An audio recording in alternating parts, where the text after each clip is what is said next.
السلام علیکم ورحمۃ اللہ وبرکاتہ۔ حامدن و مصلیًا اما بعد،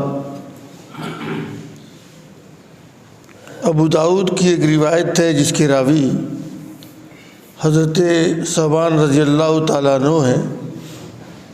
کہتے ہیں کہ ایک مرتبہ آپ نے فرمایا کہ یوشک ان تداعی علیکم الامم کما تداعی الاکلۃ الی کستھا، کہ قریب ہے کہ وقت آئے گا جب کہ تمام امتیں تم پر ایسے ٹوٹ پڑیں گی جیسے کہ کھانے والے دسترخوان پہ ٹوٹ پڑتے ہیں۔ یہ سننے کے بعد ایک صحابی رسول نے کہا کہ من قلۃ نحن یا رسول اللہ، کہ ہم لوگ اس وقت تعداد میں بہت کم ہوں گے کیا؟ کہ تعداد میں کم ہونے کی وجہ سے تمام قومیں ہم پر ٹوٹ پڑیں گی؟ تو آپ نے فرمایا کہ لا بل انتم کثیرون، گھساؤن کا گھسائش سیر، کہا کہ نہیں تم لوگ بہت زیادہ رہو گے، مگر تمہاری حیثیت کیا ہوگی؟ وہ سیلاب کے جھاگ کی طرح ہوگی۔ وَلَيَنزِعَنَّ اللَّهُ عَنْ صُدُورِ عَدُوِّكُمُ الْمَحَبَّةَ، تمہارے دشمن کے دل سے اللہ تعالیٰ تمہارا رعب ختم کر دے گا، یعنی کوئی رعب نہیں رہے گا، کوئی ڈر نہیں۔ وَلَيَنزِعَنَّ اللَّهُ، اور پھر اس کے بعد فرمایا کہ وَلَيَقْذِفَنَّ اللَّهُ فِي قُلُوبِكُمْ الْوَهْنَ، اور تمہارے دلوں کے اندر اللہ تعالیٰ وہن کو ڈال دے گا۔ صحابہ کرام نے پوچھا کہ مل وہن، وہن کیا ہے؟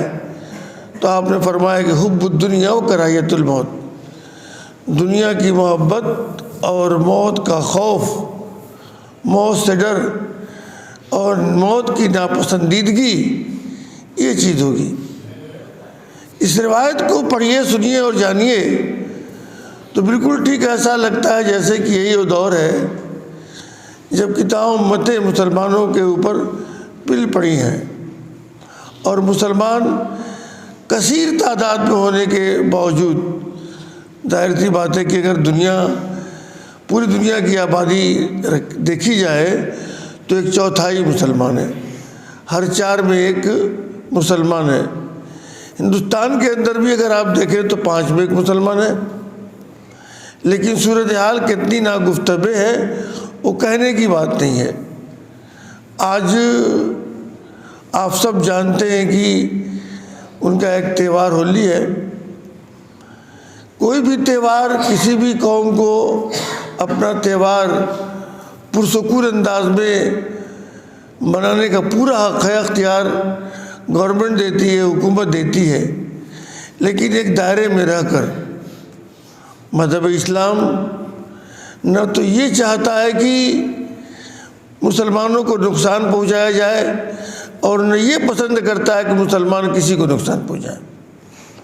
اس لیے مسلمان کو اپنے اس اصول پر کاربند رہنا چاہیے، اور اس بات کی کوشش کرنی چاہیے کہ ہماری ذات سے، ہمارے ہاتھ سے، ہمارے عمل سے، ہمارے کردار سے کوئی نقصان نہ ہونے پائے۔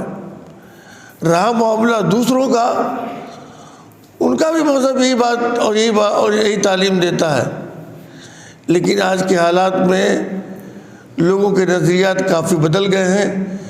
ایسے حالات میں مسلمانوں کے لیے اس کے علاوہ کوئی چارہ نہیں کہ ہم لوگ اپنی کتاب و سنت کی طرف لوٹیں، اور جس بیماری کا ذکر کیا گیا ہے کہ تمہارے اندر وہن پیدا ہو جائے گا۔ الوہن، جب آپ سے لوگوں نے پوچھا کہ وہن کیا ہے تو آپ نے کہا حب الدنیا و کراہیت الموت، دنیا سے محبت اور موت سے نفرت اور کراہیت، یہ بنیادی چیز ہے۔ اور جب یہ بنیادی چیز ہے تو ہم اس بات کی کوشش کریں، محنت کریں، تگودو کریں کہ مرنا تو ایک متعین وقت پر ہے، اس میں کوئی شبہ نہیں۔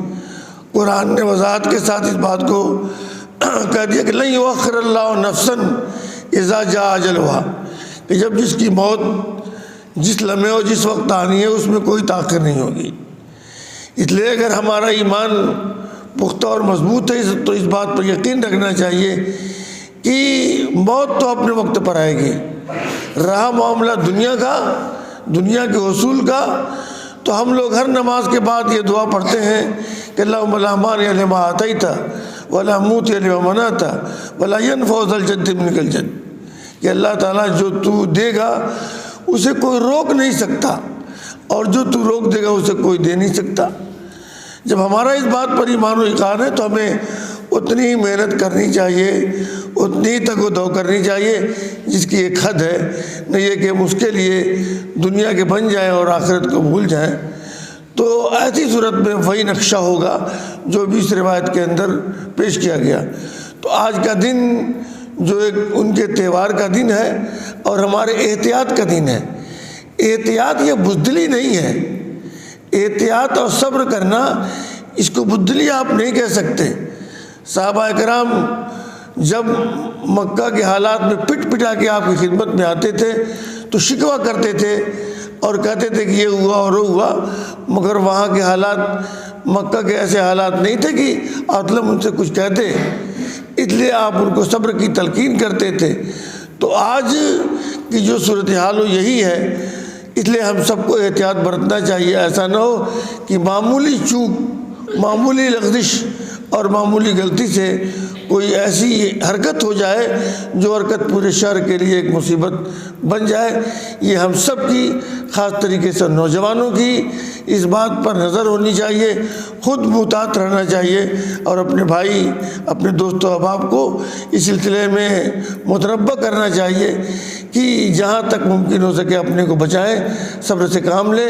اللہ تعالیٰ سے دعا ہے کہ اللہ تعالیٰ ہم سب کو ایسے موقع پر موقع کی نزاکت کو سمجھتے ہوئے صبر کی توفیق بخشے، آمین۔ وما علینا الا البلاغ، والسلام علیکم ورحمۃ اللہ وبرکاتہ۔